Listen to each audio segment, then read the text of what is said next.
If someone cried at night, it probably wasn't because they missed you. People grow up hearing the same story. If someone wakes up crying in the middle of the night, it means they miss you. It means you were on their mind. Maybe they felt your absence. Maybe they felt your love. But the brain doesn't create romance. The brain solves problems. And sometimes what happens in the dark has nothing to do with longing, it has to do with closure. To understand this, start with something simple. The human brain is a prediction machine. From the moment you wake up, it constantly guesses what will happen next. Who will text, who won't, which voice will respond, which place will feel familiar. You think you get used to people emotionally. In reality, your brain builds routines around their presence. A notification sound. A specific name lighting up your screen. A time of day when a call usually came. A place that always involved them. These are not just memories. They are neurological expectations. When a relationship ends, feelings don't disappear immediately. First, the prediction system breaks. During the day, a person stays distracted. Work, noise, conversations, scrolling. The brain doesn't get uninterrupted time to process. So everything appears normal. They laugh, talk, function. Then night arrives. Sleep isn't an off switch. It's maintenance mode. During sleep, the brain compares what it expected with what actually happened. And this is where conflict begins. The brain still predicts that you exist inside their daily life, but reality keeps proving it wrong. This creates what neuroscience calls a prediction error. For a while the brain ignores it. Then it adjusts. Then it resists. And eventually resistance fails. In REM sleep, the phase where emotions are most active and logic is quiet, the brain runs a deeper calculation. The reward is permanently unavailable. The reward isn't just you. It's the emotional stability attached to you. The identity they had with you. The routine built around you. When this realization fully registers, the body reacts. Not gently. Intensely. That is why some people wake up crying without a dream, without a memory, without a clear thought. Only a heavy sensation, as if something collapsed internally. Because something did collapse, the expectation system. People romanticize this moment. They say the heart softened. Love resurfaced. Someone was being remembered. Neurologically, it's the first signal of acceptance.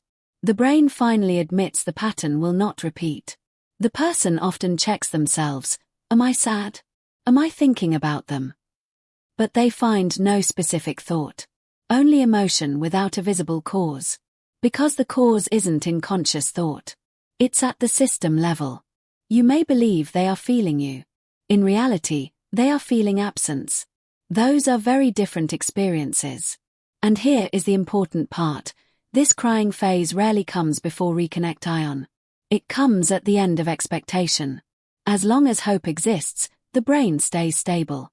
When hope shuts down, the reaction begins. That is why weeks or months after a breakup, someone can suddenly wake up in tears without any trigger, message, or memory. It isn't a signal they are coming back. It is a signal the mind is marking the space you once occupied as empty. The brain is closing a file. And closing it overloads the system. People think tears prove attachment.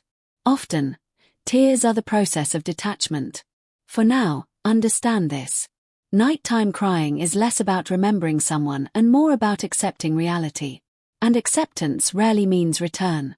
After the brain accepts that a person is no longer part of daily reality, a second process begins, and this is the part almost everyone misunderstands. Attachment doesn't behave like a memory. It behaves like a dependency. Not metaphorically. Chemically. During connection, the brain links one specific person to emotional regulation. Their presence lowers uncertainty, stabilizes mood, and reduces mental effort. Over time, the nervous system stops producing that stability on its own because it expects external regulation to arrive on schedule. In simple terms, the brain outsources balance. When the relationship ends, the person doesn't just lose someone. The brain loses a regulator it relied on. But it still tries to access it. Messages aren't sent, routines aren't repeated, and the expected emotional relief never comes. This creates a state similar to withdrawal. Not dramatic, not obvious, functional. They still work. They still eat. They still talk to people. But internally the system keeps checking for a response that never appears. At first the brain interprets silence as delay. Then as conflict. Only later as absence. The gap between those interpretations is where most confusion lives. Because during this stage, the person themselves often believes they are moving on. They distract themselves, change habits, adjust schedules. From the outside it looks stable. Even convincing. Yet the nervous system keeps sending retrieval signals. Check the phone, revisit places, replay conversations. Not because they want reconciliation. Because the brain expects regulation where it once existed. Eventually the system stops searching outward and starts recalibrating inward. This recalibration is uncomfortable. Emotional regulation must now be rebuilt internally, and the brain resists extra effort. When a familiar shortcut disappears, processing load increases. Fatigue rises, patience drops, and reactions feel heavier than they should. And then one night the brain runs the final comparison. Expected relief? None. Repeated attempts? None successful. Conclusion? Source unavailable. This is the moment withdrawal peaks. The body releases tension it has been holding in small amounts for weeks. Breathing shifts, muscles relax abruptly, and the emotional system discharges accumulated signals all at once. That discharge often appears as crying during sleep. Not because they are thinking about you. Because the brain stops trying to reach you. People imagine tears mean someone is holding on. But withdrawal tears usually mean the mind has stopped negotiating. Up to this point, part of the brain still predicted a change, a message, an encounter, an explanation. After this moment, prediction shuts down. The system conserves energy instead of waiting. And when waiting ends, emotion surfaces. This is why the person themselves may feel strangely calm the next day. Not happier. Not relieved. Just quieter. The searching process consumed energy. The ending of the search releases it. To an outside observer, this phase is invisible. There's no announcement, no dramatic action, no final conversation. Just a shift in internal effort, from reaching outward to stabilizing inward. Crying becomes the transition point. Before it, the brain was trying to restore the past. After it, the brain begins building a life that does not include it. That's why these tears rarely lead to contact. They usually appear right before distance becomes consistent. It is not the return of attachment. It is the nervous system learning it must operate alone. Most people expect the opposite of what actually happens. They assume that once someone reaches an emotional breaking point, they will reach out. That crying leads to messages. That vulnerability leads to confession. But neurologically, the period after emotional release often produces distance. To understand why, you have to look at how the brain handles unfinished emotional loops. Before the release, the mind is busy negotiating possibilities. Maybe later. Maybe they're just busy. Maybe I should wait. Hope keeps the loop open. And as long as the loop stays open, communication feels possible because the brain is still oriented outward, still scanning for change. The crying moment interrupts that process. When the emotional system finally accepts the absence as stable reality, the loop closes. And once the loop closes, the brain no longer prepares actions toward that person. Not as a defense, as efficiency. The human mind constantly tries to conserve effort. Reaching out requires prediction, imagining responses, preparing reactions, managing uncertainty. If the brain now classifies the situation as resolved, it stops allocating energy there. Silence increases because processing decreases. From the outside, this silence can look cold or intentional. But internally it feels neutral. The urgency that once pushed action disappears. The mind stops asking questions it believes already have answers. This is why someone may cry intensely and then behave normally the following days. They are not suppressing emotion. They have processed a portion of it. Think of emotional tension like a background noise. While it exists, attention keeps returning to it. Once released, Attention moves elsewhere naturally. Not forcefully, automatically. After the tears, memories also change form. Earlier, memories trigger scenarios. What could happen, what could be said, how things might return. After acceptance, memories become records instead of possibilities. The brain files them under past event rather than active situation. And once something is categorized as past, communication feels unnecessary to the mind. Not forbidden, unnecessary. This is often misinterpreted by the other person. They sense emotional intensity happened and expect reaction. When no reaction comes, they assume feelings were fake. In reality, intensity and action don't always move together. Sometimes the strongest emotional moment marks the point where action stops. Because action is driven by uncertainty, and acceptance removes uncertainty. The brain no longer tries to change the outcome, it adapts to it. So silence after crying is not avoidance. It is completion. The mind does not return to a solved equation. And once the internal question, will this continue, receives a stable no, communication loses its psychological purpose. What remains is memory without urgency, and life continues around it. That is why the days following emotional release are often the quietest ones. Not because nothing was felt, but because something was finally understood. A relationship doesn't only connect two people. It connects two versions of the self. Over time, the brain stops treating me and us as separate categories. Decisions, reactions, even small habits begin to include the other person automatically. You don't consciously plan it, the mind integrates them into your behavioral map. You choose a restaurant and imagine their opinion. You hear news and think how you would tell them. You react to stress and picture their response. This isn't romantic thinking. It's cognitive merging. The brain builds a shared identity model because it reduces effort. Instead of calculating every emotional response from scratch, it references a familiar internal partner. That partner becomes part of how the person understands themselves. When separation happens, that internal model doesn't disappear immediately. The world now requires solo decisions, but the mind still runs paired simulations. For a while, every experience produces a missing reference sensation, like a sentence stopping halfway through. At first, the person notices it constantly. Later, only in quiet moments. Eventually, only during emotional recalibration, often at night. The crying episode frequently marks the moment the brain updates identity. Not I lost them. I am no longer the version of me that existed with them. This distinction matters. Losing someone creates longing. Losing a version of self creates disorientation. During sleep, the mind reorganizes autobiographical memory. It reviews how the present self connects to the past self. If a major structure no longer exists, the brain rewrites internal continuity, a process that carries emotional weight because identity stability is linked to safety. The tears appear when the system lets go of the joint identity map. After this point, daily life feels subtly different. Not lighter, not heavier, unfamiliar. Reactions become more deliberate because automatic references are gone. Decisions take slightly more effort because they no longer include the internal second voice.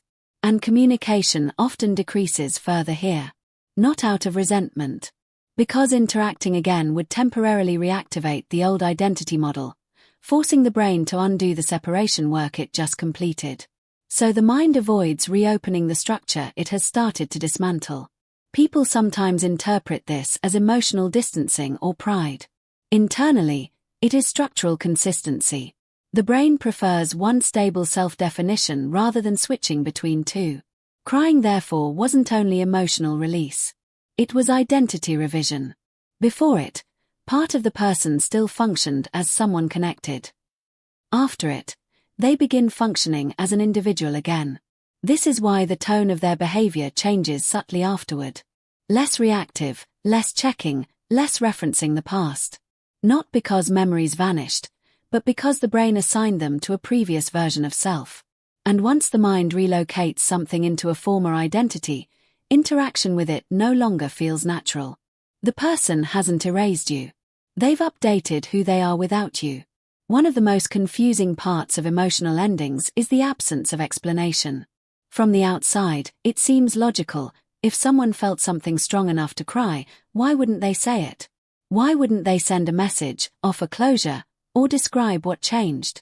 Because by the time the emotion becomes clear enough to describe, the need to communicate it has already faded. Emotional processing and verbal expression do not happen at the same stage. During the earlier phases, uncertainty, negotiation, waiting, the brain searches for dialogue. It imagines conversations, rehearses sentences, constructs possibilities. Communication feels necessary because the outcome still feels adjustable. But once acceptance settles in, the mind stops preparing interaction. The problem it was trying to solve no longer exists in the same form. It has moved from active situation to integrated memory. Explaining belongs to active situations. After integration, explanation feels irrelevant. Not intentionally withheld, simply unnecessary to the internal system. The person understands what happened in a non-verbal way. They may not even be able to convert it into clean sentences because the resolution wasn't reached through reasoning. It was reached through repeated emotional exposure until the brain adapted. Trying to explain afterward can even feel inaccurate. Words tend to simplify, and the mind recognizes that any summary would distort the gradual process that actually occurred.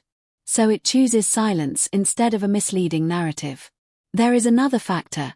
Explanation reactivates emotional circuitry.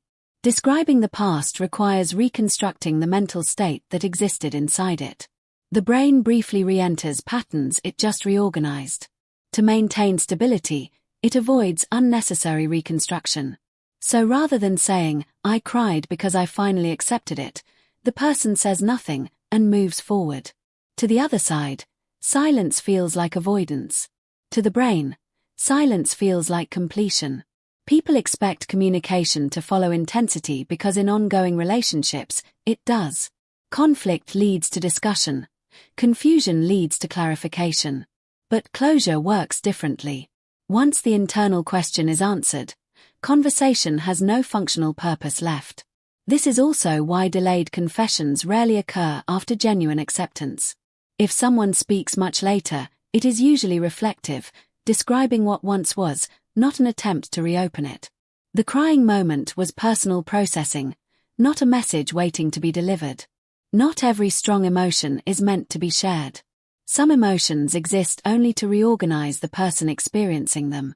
And once that reorganization is finished, language becomes optional. The story continues, just without narration. One of the hardest parts to understand is timing. Often, while one person is still replaying conversations, imagining explanations, or waiting for a sign, the other has already crossed an internal line quietly and alone. Nothing visible marked it. No event announced it. Yet after that point, their behavior feels permanently different. This mismatch creates the illusion that feelings changed suddenly, but they rarely do.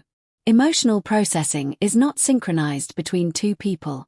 Each brain updates its expectations based on its own exposure to reality. Even when two people share the same experience, they interpret stability at different speeds. The person who wakes up crying has usually been running small updates for a long time, noticing patterns not returning, recognizing routines fading, experiencing repeated non-events. Each day adds a tiny correction. Most of them are too small to notice consciously. Then one night, the accumulated corrections cross a threshold. The mind no longer treats the situation as reversible. From that moment forward, reactions reorganize quickly. Not because the feeling appeared overnight, but because acceptance finally reached completion overnight. Meanwhile, the other person may still be in an earlier phase, comparing past behavior to present silence, expecting another shift, waiting for confirmation. To them, the distance feels abrupt. To the one who processed it gradually, it feels consistent. Neither perspective is wrong.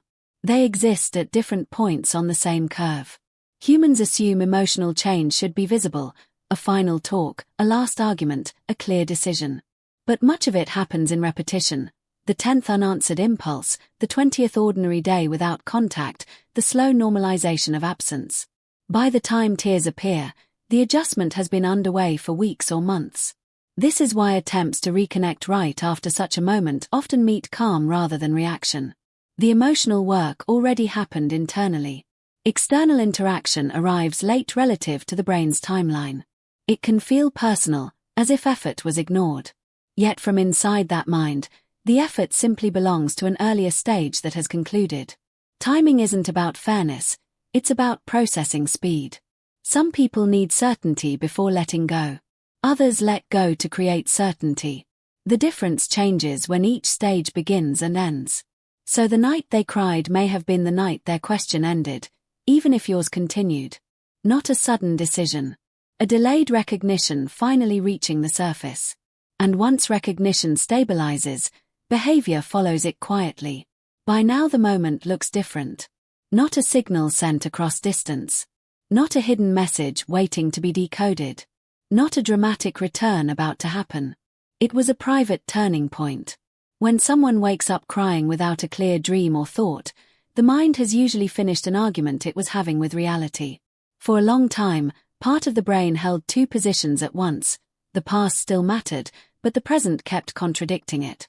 That tension required energy every day.